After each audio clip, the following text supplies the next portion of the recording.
Bismillahirrahmanirrahim. Uh, Today, my topic of presentation is foodborne diseases. My name is Dr. Ambar, and I am giving this presentation under supervision of Professor Dr. Saira Afzal. In this presentation, I shall be giving a brief introduction of foodborne disease and food toxicants, global updates, classification of foodborne illnesses, food infections, food intoxications, their transmission, prevention, some recent updates, and an MCQ session at the end. At the end of the presentation, the participants will be able to describe the epidemiology and prevention of foodborne illnesses. Now, what are foodborne diseases? The term foodborne diseases is defined as a disease, usually either infectious or toxic in nature, caused by the agents that enter the body through the ingestion of food. And with increased urbanization, industrialization, tourism, and mass catering systems, foodborne diseases are on an increase throughout the world. The foodborne diseases are those that result from the exposure of pathogen, microorganisms, bacteria that contaminate the food. Food intoxication usually occurs by the chemical substances, including residual pesticides, veterinary drugs, mycotoxins, biotoxins, radionuclide that can also cause foodborne diseases. How we classify foodborne diseases? They are classified into two categories: foodborne infections and foodborne intoxications. Here is the general classification of foodborne diseases. First, we divide the foodborne diseases into two groups. One is the foodborne infections, that is either bacterial or parasitic. And second is the food poisoning, or also known as food intoxications, due to bacteria, plants, animals, toxins, and chemicals that can be accidental. So bacterial foodborne infections include typhoid, cholera, bacillary dysentery, salmonella, and parasitic include Escherichiasis, amoebiasis, and others. Whereas food poisoning due to bacterial toxins is due to staphylococcal species, Clostridium botulinum, and Streptococcus. And other mushrooms and mussels and herbs and some chemicals like arsenic lead can also lead to food poisoning. According to WHO, over 2,000 diseases are caused by eating food contaminated with virus, bacteria, pesticides, and heavy metals. And 1 in 10 people fall ill in contaminated food each year. These are the stats till 2018. And 420,000 deaths occurs annually due to the foodborne diseases, and especially children under less than 5 years of age. Children account for 1/3 of the deaths from the foodborne diseases. Unsafe food containing harmful bacteria causes more than 200 deaths. An estimated of 600 million die every year. And a loss of $110 million occurs in low and middle income countries. And children under 5 years of age carry 40% of the food disease burden every year. By the report, 2015 WHO report estimates and it shows that there are 31 foodborne agents at global and regional levels. And according to the report of World Bank of 2018, the cost of 92 billion per year is estimated in middle income and low income countries, and the annual cost of treating the foodborne illness is up to 15 billion US dollars.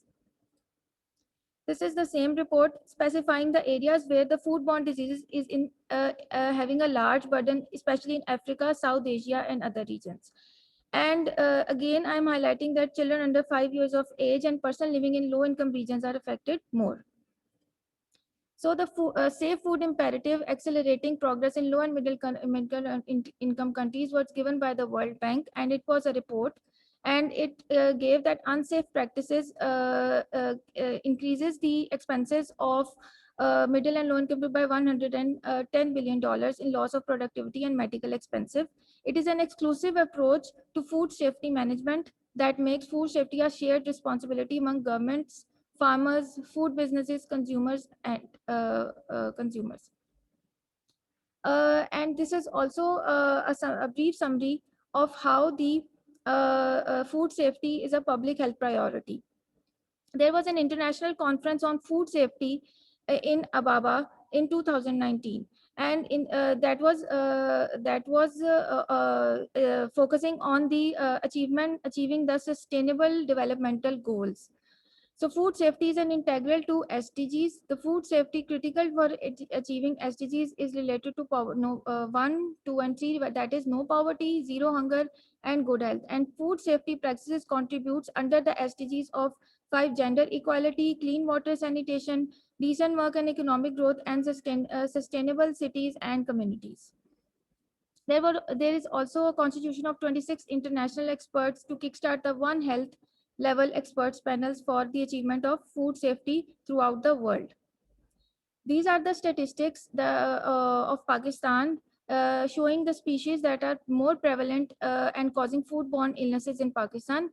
At the top, causing 44% is norovirus, 8% is salmonella, and 8% is clostridium, followed by Campylobacter 7%. But on second number, the top three are the Norvovirus, the Listeria monocytogenes, and Toxoplasma gonadai, 18%. I shall explain the provincial distribution later on in my recent advances. Now, what is food infection? Food infections can be due to bacteria that include salmonellosis, gastroenteritis, shigellosis, viruses, and parasites. The big 7 foodborne pathogens are norovirus, hepatitis A virus, salmonella, shigella, escherichia coli, E. coli, and listeria and toxoplasma. Here I've listed the vaccines. Later on, I will explain in prevention part. So this is the brief table. I shall explain this briefly, only the highlighting the important species like Clostridium botulinum, that has a very short incubation period, and the onset of symptoms is within 2 hours, and it's a deadly disease, mostly common in people that use raw meat, canned food, and get medical help immediately. Secondly, in Cyclospora, get medical help immediately. E. coli is also very common with a short incubation period of 8 to 44 hours. And the symptoms related to these are related to GIT. Clostridium botulinum causes also CNS symptoms like blurring of vision, difficulty swallowing, slurred speech, dry mouth, and respiratory failures. And long-term hospitalization is needed in case of Clostridium botulinum. Coming to the next table, here E. coli O157H is highly prevalent, and in this case, a person might experience bloody diarrhea and may seek medical help immediately. There is also Listeria monocytogenes causing severe disease, noroviruses within 24 to 48 hours, Salmonella with symptoms appear between 12 to 72 hours, and mostly a person suffers from chills, nausea, pain, joint pains, and hydrating.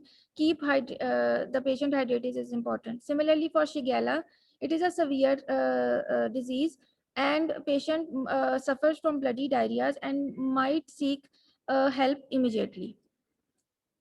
Now, what is food intoxication? Food intoxication occurs when eating the food that contains toxins from the bacteria. For example, in Clostridium botulinum poisoning. Food-related illnesses fall generally into two: intoxications and infections. Infections I have already explained. Now I shall explain the food poisoning. The type of intoxications is bacterial intoxications, fungal intoxications, chemical intoxications, plant toxicants, and poisonous animals. Now I shall explain the bacterial intoxication. There are 4 chief bacteria which cause the food intoxication: Staphylococcus aureus, Bacillus cereus, Clostridium perfringens, and Clostridium botulinum. So main sources in case of staphylococcal bacilli, in case of Campylobacter and Clostridia, say shall be explained here. These are actually the intoxications, and the Staphylococcus bacilli, here I shall explain or highlight that it has it transmits through the nasal passages of animals and people. Therefore, people with colds, heat, head meat of animals and other meats might get infections through respiratory droplets, and it is a severe disease, and its onset is rapid within 2 to 8 hours. Similarly, for Clostridia, its severity is more for Clostridium perfringens and moderate for Clostridium botulinum, and if it is not treated, it can be fatal. and its onset is moderate to slow between 8 hours to 24 hours. And it is mostly from the soil, therefore in the dirt associated with animal species. It is present in spore form. Now, what are the main differences between foodborne infections versus intoxications? Infections, as I've already told, are bacterial, viral, parasite, and protozoals, while toxins are due to preformed bacterial toxins or chemicals. Bacteria invade or multiply. In case of intoxication, they don't invade or multiply the cells. Incubation period is short, between hours to days. It is not short in case of infections, it's between hours to days, whereas in intoxication, it's between minutes to hours. Diarrhea, nausea, vomiting, abdominal cramps are common with infections and is also communicable from person to person. Whereas intoxications, these are not communicable and also associated with symptoms similar to infections like nausea, vomiting, diarrhea, weakness, and sensory motor dysfunctions. Now, what the foodborne disease causes danger to an individual? Loss of family income. It may cause increased medical expenses, cost of special dietary needs. It may cause death, loss of customers and sales, increase insurance premiums, and lowered employees' moral, increase employee turnover. Now, what is the epidemiology for the foodborne illnesses? Many foodborne illnesses are not recognized or go unreported for a variety of reasons. First, routine surveillance may not detect a mild foodborne illness. Second, some of the same pathogens that cause foodborne illnesses can also be transmitted in water or from person to person. And lastly, some pathogens are emerging and are not yet identifiable or able to be diagnosed. Considering these factors, the above listed number of illnesses, hospitalizations, deaths may be obsolete. Many cause of the main causes of foodborne diseases: cross contamination, time temperature abuse, and poor personal hygiene. Therefore, the pathogens can be transferred. The transmission of pathogens can occur via oral route. These pathogens contaminate the food and carry the organisms or the reservoirs, and cross contamination can occur prior to serving. Some organisms rely on human reservoirs, such as Norwalk-like virus, Shigella, and Campylobacter. Others have animal reservoirs, such as Campylobacter, Salmonella, E. coli, Listeria, and Toxoplasma. So, contamination can occur at several points along the food chain. It can either occur on the farm, in the field where the vegetables and the fruits or the food is harvested, or at the slaughter plant where the meat is processed, during processing at the processing plant, at the point of sale, either at the markets or at the restaurants, or either at home. Now, coming to the prevention. First of all is the primary prevention. Comes to the health promotion, there are 4 key recommendations for food safety that includes clean, separate, cook, and kill. For clean, the first recommendation is to keep your hands clean. Hand hygiene is very important in preventing the foodborne illnesses and is the topmost priority. How to wash hands? It's given in steps on your left side. Soap and scrubbing for 20 seconds and rinsing under clean and water and dry completely with clean cloth and paper towel. Next is clean during food preparation is also important. Wash cutting boards, knives, utensils, countertops so that there is no cross contamination or contamination of food you are about to cook. Avoid separating bacteria. You can do it by using paper towels or clean clothes to wipe up kitchen surfaces. Wash clothes often in hot cycles for washing machines and dry in a hot. How to improve your personal hygiene? Wash your hands frequently, bathe, brush your teeth twice a day, floss, wear clean clothes, cover your mouths, get restful sleep, great routine, and also visit a doctor if you have any kind of complaints or symptoms. Second recommendation is separate. Use different cutting boards for using different types of food like poultry, meat, and seafood. Use clean plates. Never serve foods on a plate that have previously raw meat, poultry, and seafood. Use clean plates and wash with soapy water. So it's a repetition. Third recommendation is to cook. Cooking temperature is very important for avoiding the foodborne illnesses. Cooking the food at right temperature is very important. For example, for chicken and turkey, it's better to cook at to 165 degrees Fahrenheit. For beef, lamb, and veal steaks, for medium doneness, you have to go for 145, and you have to if you have to go for well done, then go for 165 plus temperatures. Fourth is the chill. Now, keeping the food stored for some time may perish the food and may cause some kind of foulness in the food. So, storing temperature is also very important. So, the 2-hour rule of refrigerate perishes food within 2 hours if the refrigerator temperature is below 40 degrees, 40 degree Fahrenheit. And there is a danger zone limit. Bacteria continuously multiply at the temperature of 5 to 60 degrees centigrade, or its range of 40 to 140 degree Fahrenheit. The temperature between 40 to 140 is also labeled as the danger zone. So it's better to refrigerate below 40 degree Fahrenheit or below. Now for the specific protection. Vaccines are available for several diseases, like for hepatitis A, a single dose hepatitis A vaccine is available. For salmonella, type A, VI capsular and conjugate vaccines are available, but are still no vaccines available against norovirus, Shigella, E. coli, Listeria, Toxoplasma, and the efforts are being and the scientists are still trying to bring effective vaccination so the burden can be reduced, and the cost and the annual expenditures of the middle and the low or globally can be reduced, that is caused by the foodborne illnesses. So the tools for diagnosing the foodborne illnesses according to CDC includes the stool cultures, stool examination for parasites in case of parasitic infections. Blood cultures are also very important in case to identify the bacteremia, systematic infections if suspected, and lastly, direct antigen detection test and molecular biology. And for this, several techniques are used to detect the bacterial, viral, parasitic agents in clinical specimens. Treatment is related to oral rehydration and the preservation of the electrolytes by giving fluids. In some cases, over-the-counter or prescription of medicines may help.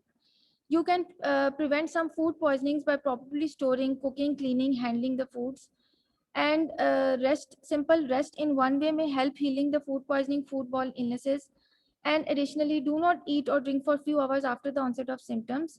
Once you do start eating and drinking, try gentle and bland foods like crackers and soft drinks. Now for the recent updates. Here was a systematic review on shifting trends of foodborne diseases in Pakistan. The figures of showing that norovirus was the most prevalent species present causing foodborne illnesses in Pakistan. And this review also identified the areas in Pakistan that were highly affected. For example, in Karachi, due to high influx of patients and overcrowding, and second being the largest province in population is Punjab, where there is high rates of food poisoning are isolated, followed by KPK, Gilgit and Balochistan, where low income, low populous, refugee influx and lack of proper sewage systems thrived the diseases. Also, the resistance to antibiotics is another important factor for the highly prevalent foodborne diseases in Pakistan. In another paper published in 2020 showing the food safety challenges in Pakistan, Pakistan says since it is an underdeveloped country, so there are food safety and hygienic conditions have been ignored for a long time. And unhygienic process practicing and poor storage, milk, cereal, nuts are the major foods are major cause of fungus, bacterial contaminations like aflatoxins. Therefore, increasing the trends of adulteration in food like milk poses a serious challenge for government during the past few years. Therefore, there is a threat for increasing number of foodborne in coming years. Another paper shows that prospects of microbial foodborne diseases in Pakistan, the burden of the foodborne disease is still very high. And foodborne disease is prevalent, but very rare disease accepted: typhoid fever, hepatitis, rotavirus, norovirus. The challenge is therefore to use a multidisciplinary approach to identify the best mitigation strategies, including consumer information and education, along with food chain to prevent these diseases, especially in primary production level, and then implement appropriate preventive programs. Over the years, Pakistan, there was a life changing lives. There was an initiative by World Food Programs by UNICEF, and it showed that the National Nutrition Survey in 2018 showed that 36.9% of population faced food insecurity in Pakistan, and 82% children are deprived of minimum number of meals a day. And an average Pakistan household spends 50.8% of monthly income on food. Under the Food and Agriculture Organization, there was a webinar conducted for the awareness of the food safety in Pakistan among different political and other organizations. And it proposed that our food system needs to improve enough safe food for all, and there is no food security without food safety. Hence, it is important to ensure that security and food safety is ensured all over Pakistan under the Sustainable Developmental Goals.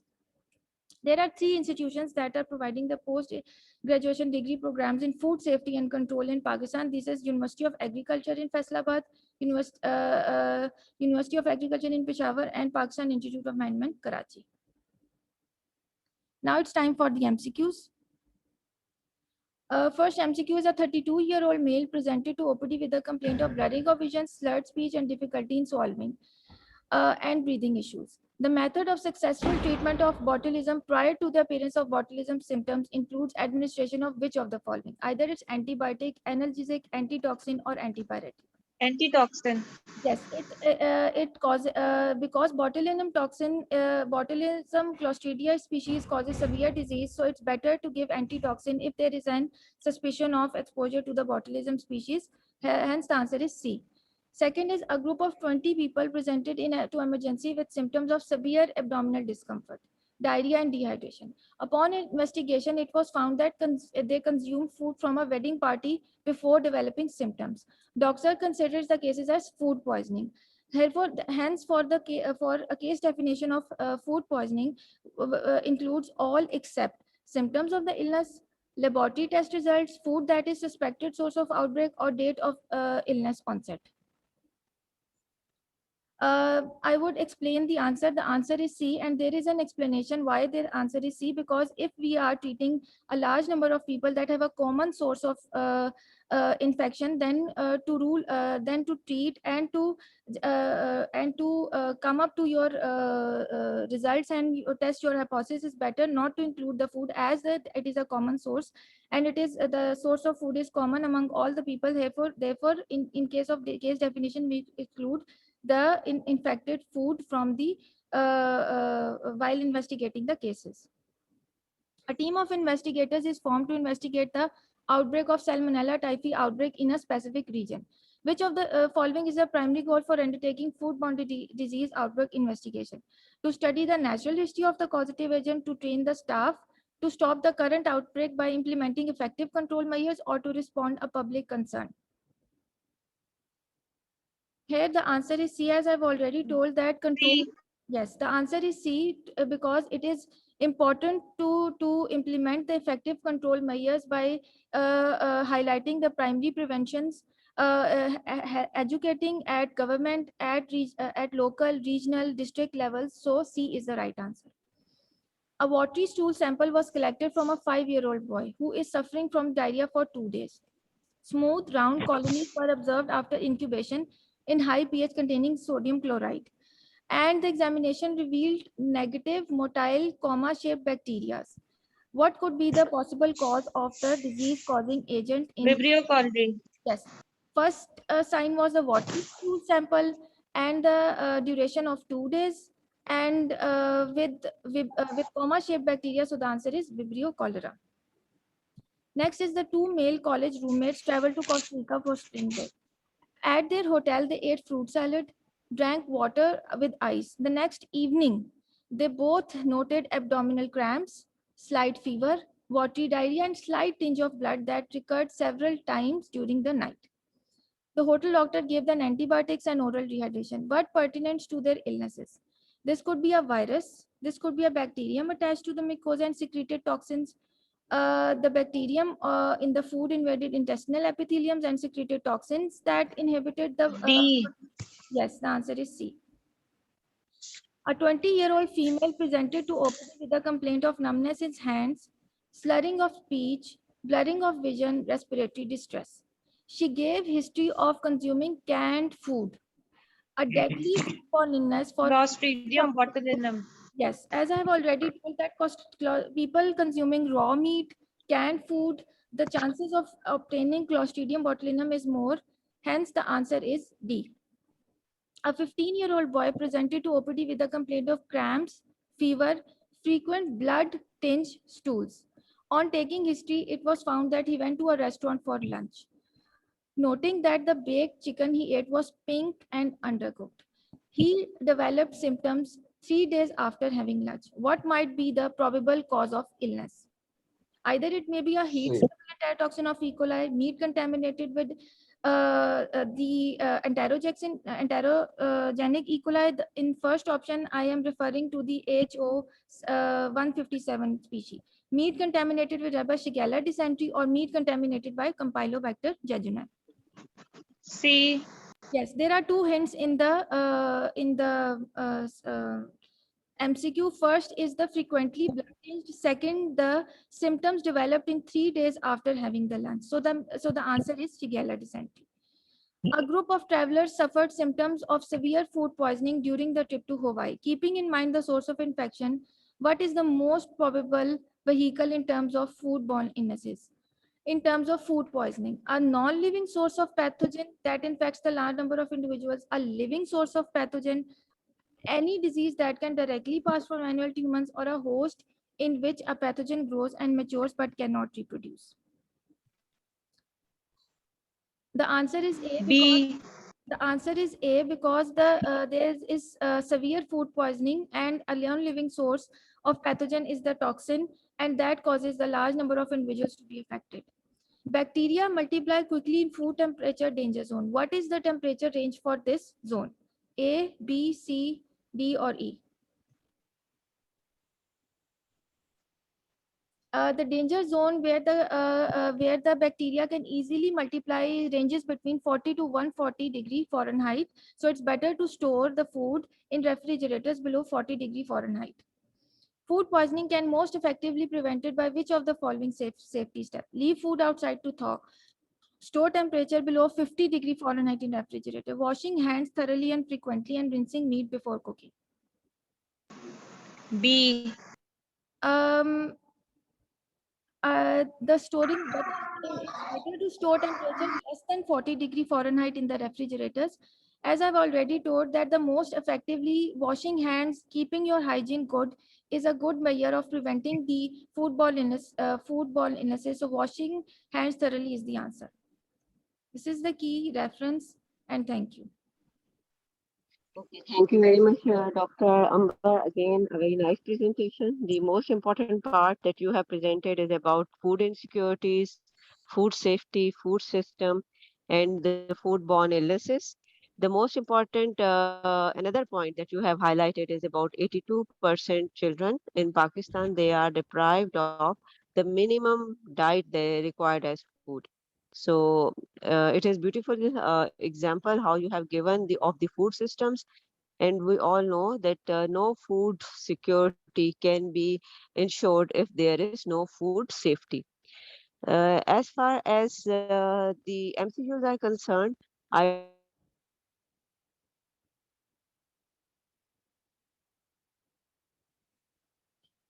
to say that the MCQs, they are good, they are scenario based, and there was a very in-depth analysis of different MCQs are being placed. If you please go to question number 2. Okay, ma'am.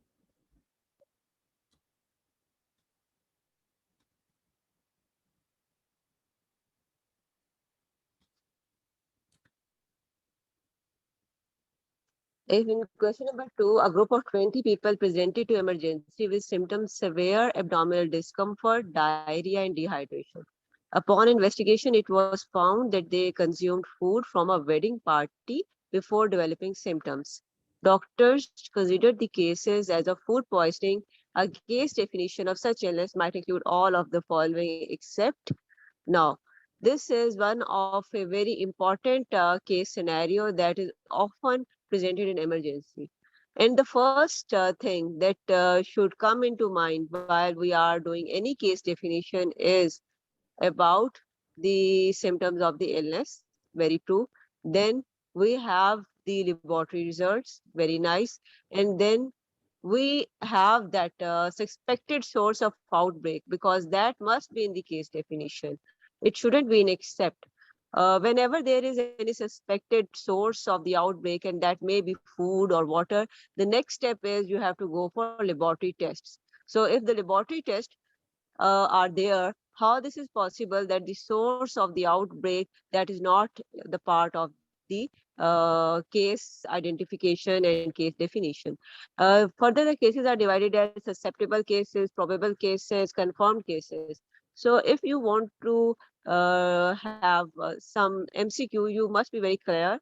Either you are asking for a confirmed case definition or a probable case definition. Second, if it is a susceptible case definition, still we need the source of the outbreak, right? Because Okay, 20 ma'am. people, they are getting infected from the same source. So it is not only the illness or the date of the illness onset or the symptoms, but we must have the source and then the laboratory test, right? So Okay. there should not be except, Okay. right? So please correct it. Second, in question number 3, please go to the question number 3. Right. Another very good MCQ stem says a team of investigators is formed to investigate the outbreak of Salmonella typhi outbreak in a specified region. Which of the following is primary goal for undertaking foodborne diseases outbreak investigations? First, to study the natural history of the causative agent. Second, to train staff. C, to stop the current outbreak by implementing effective control measures. And D, to respond public concerns.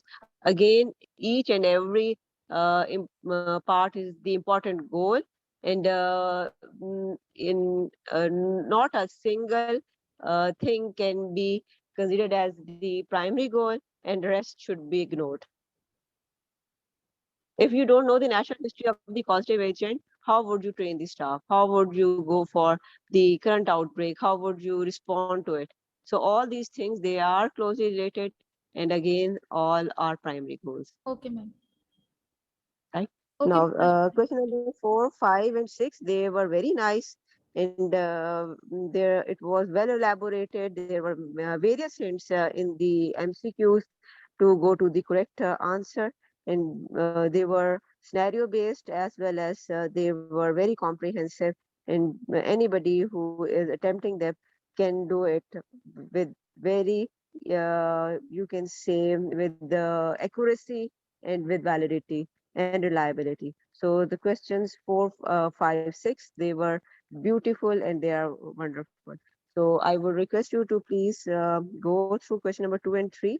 And the best part of your presentation is about the food systems and how the food insecurities, food unsafe practices, and foodborne illnesses, they are grouped together under food system. And the recent advances that you have presented, it is the best part of this presentation. Well done. Thank you so If much. anybody has any question, please let me know. Okay, well done once again. Thank you very much. Allah Hafiz. Allah Hafiz.